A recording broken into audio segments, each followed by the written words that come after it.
OhioCon in Columbus, Ohio, a long time ago. And you know what, you guys, you'll get a kick out of this, and you guys that were here last night know a little bit about this. I'm a huge fan, like geek fan myself, of certain things. I'm a huge Star Trek fan, original Trek, Star Wars, Battlestar Galactica. I mean, I love sci-fi. And when I was your age, Capone? Hi. Hi. When I was Capone's age, I dressed up as Captain Kirk, and my mom took me to Star Trek conventions, and then it was Star Wars conventions. So when I go to anime conventions, I feel like I understand. You know what I mean? I know you guys. You know what I mean? There are a lot of voice actors, and they're like, oh, this is a freak fest. Yeah, really, there are a lot of voice actors. They're just actors. They're just voice people, and they show up, and they're like, oh my gosh, everybody's in costume, and this is really weird. Because that's not their, it's not their scene. Milieu, you know, it's not something they're familiar with. Well, it's very familiar to me. I grew up going to conventions and dressing up as characters and stuff. I still do. So, yeah, for those of you that went to the website last night I gave you, you know. So when I went to my first convention, it was like, oh, cool, I know these people. I understand that passion. I understand that excitement that drives people to spend months making their own costume, or to build props, or to role play. I did it. I still do, and I really get a kick out of it, and I understand, and I'm not frightened. A lot of people are like, do the fans ever freak you out? And no, not really, because I understand. I understand the fire that drives people to enjoy certain things and to express their love for things. You guys, a lot of you draw pictures of characters, you write papers, you give reports on characters and shows that you like. When I was little, I built lightsabers, I built phasers, communicators. My mom taught me to sew, and I made my own Star Trek costumes. I mean, I understand that passion that drives you.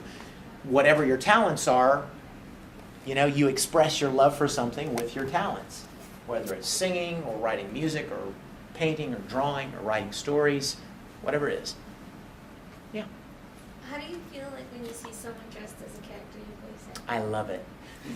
I love it. In fact, after years and years and years, I still get a kick out of it. Whenever I see somebody at a convention like dressed as Phi, with that beautiful white robe, that coat, that beautiful coat, or Ed. I mean, I always love to see the red coat. And oh my gosh, at A-Kon last year, this guy was cosplaying as Ikaku. He shaved his head.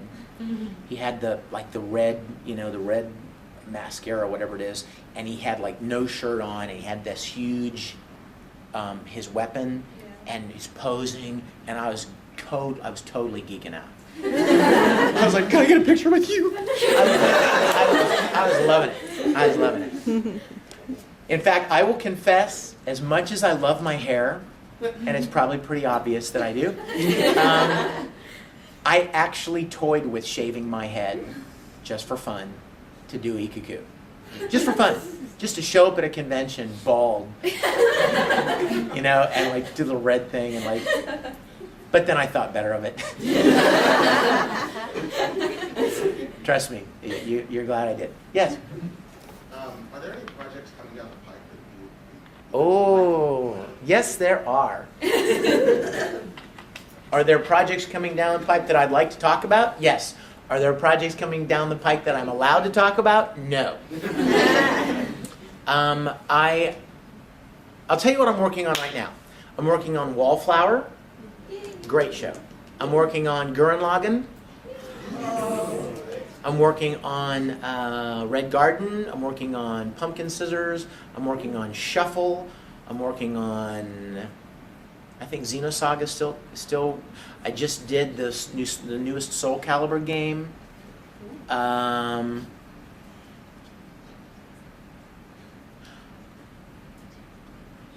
don't know I know that ADV has a trailer online for Sergeant Frog, which I cannot tell you how excited I am.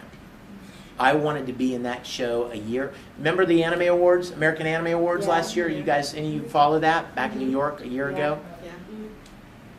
When we were at the American Anime Awards, somebody told me that ADV had just acquired Sergeant Frog over a year ago, and I was like, oh my gosh, I want to do that. I want to do like a kids, something that's just funny and light, and it's not like there's not blood and guts and that kind of stuff. I want to do something fun like that, something like family entertainment, and so ever since then I wanted to be a part of that, and I'm hoping that that's going to come up, going to start happening pretty soon. Sergeant Frog, I'm very excited about that. Still doing Bleach, of course. Still working on that show. There are some other things going on, and there are some shows I'm very excited about that I'm just not allowed to talk about yet. I would love to, believe me. I am like bursting to talk about these things, but I can't. I have to be a good boy. I have to be a good little voice actor. So, but when they happen, you'll know, because you'll hear. Did you hear that scream off in the distance? That sounds like Vic. I guess he's finally allowed to talk about something. Question? Yes. What's probably if you get cast for a character that you don't like, how do you deal with that?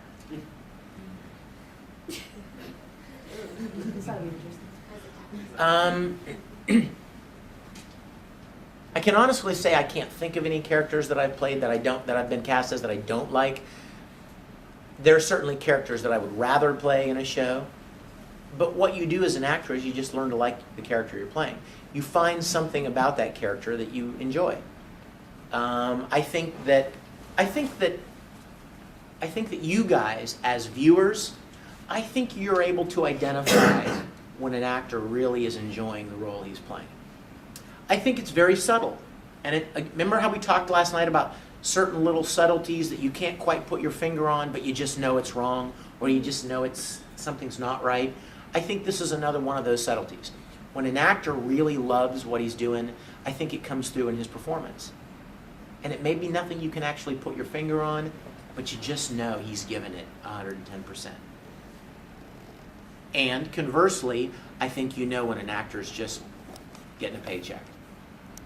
He's just doing the lines, and there's not a lot of intensity, there's not a lot of passion behind his performance. I love what I do. I do the best I can with every role I play.